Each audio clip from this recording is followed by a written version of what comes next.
ইশরাক হোসেনকে ঢাকা দক্ষিণের মেয়র হিসেবে শপথ পড়ানো এবং উপদেষ্টা আসিফ মাহমুদ ও মাহফুজ আলমের পদত্যাগের দাবিতে কাকরাইল মসজিদ মোড়ে টানা অবস্থান কর্মসূচি পালন করছেন ইশরাক সমর্থকরা।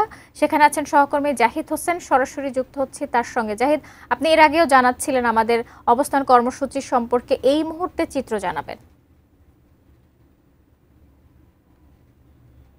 এর আগের বুলেটিনেও আপনার সঙ্গে আমরা যুক্ত হয়েছিলাম, ঠিক যে খবরটি জানাচ্ছিলাম যে আসলে ইশরাক হোসেনের সমর্থকরা তারা সড়কে অবস্থান নিয়ে তাদের দাবি দেওয়া তুলে ধরছেন। তাদের দাবি মূলত আজকে দুইটি দাবি তারা এখানে উল্লেখ করছেন। তারা বলছেন প্রথম দাবি, আজকের মধ্যেই ইশরাক হোসেনকে মেয়র হিসেবে শপথ পড়াতে হবে।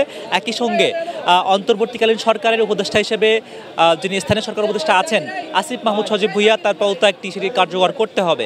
এই দুইটি দাবি নিয়েই মূলত ইশরাক হোসেনের সমর্থকরা গতকাল থেকেই সড়কে অবস্থান করছিলেন।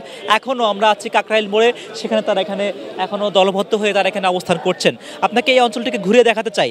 এখানে এই কাকরাইল মোড় থেকেই মূলত এই সামনের সড়কটি গিয়ে আসলে প্রধান উপদেষ্টা যে বাসভবন, সেই বাসভবনটির সামনেই, এবং এর এক পাশে অবস্থান করছে আইন শৃঙ্খলা রক্ষাকারী বাহিনী, অপর পাশে অবস্থান করছেন ইশরাক হোসেনের সমর্থকরা।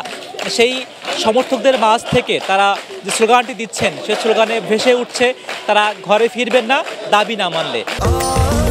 স্বাস্থ্যকর অল টাইম ফ্যামিলি কেক, সব সময় অল টাইম হেলদি লাইফ। দাবিটি খুবই স্পষ্ট।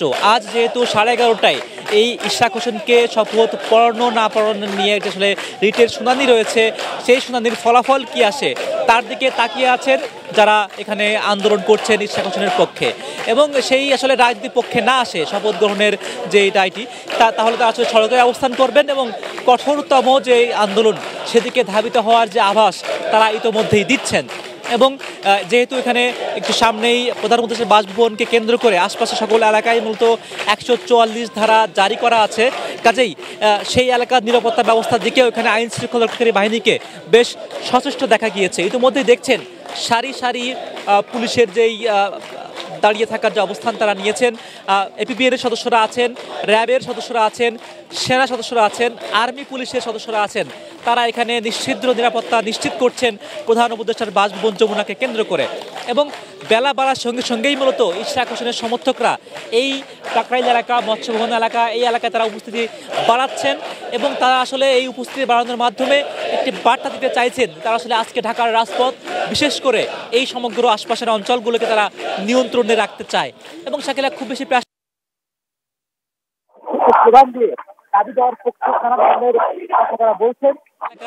ছাত্রদল ভিন্ন একটি দাবি নিয়ে তারা সেখানে অবস্থান করবেন, সড়কে অবস্থান কর্মসূচি পালন করবেন এই ছাত্রদল নেতা সাম্য হত্যাকাণ্ডের যে আসলে বিচারের দাবিতে। কাজেই আজকের এই শাহবাগ, আজকের এই হোটেল ইন্টারকন্টিনেন্টাল এবং কাকরাইল মৎস্যভবন সমগ্র এলাকায় ইতিমধ্যে আমরা দেখছি যান চলাচল সীমিত হয়ে গিয়েছে। কিছু কিছু সড়কে যান চলাচল একেবারেই নিয়ন্ত্রিত, এবং সেই নিয়ন্ত্রিত যান চলাচলের কারণেই মূলত এখানে নেতাকর্মীরা তারা সড়কে অবস্থান নিয়ে বিক্ষুব্ধ স্লোগান দিয়ে দাবি দেওয়ার পক্ষে নানা ধরনের কথা তারা বলছেন এবং সরকারকে বার্তা দিতে চাইছেন আসলে দাবি দেওয়ার ব্যাপারে তারা কত বেশি অনড়, কত বেশি তারা আসলে এক হয়ে থাকবেন এই দাবির পক্ষে।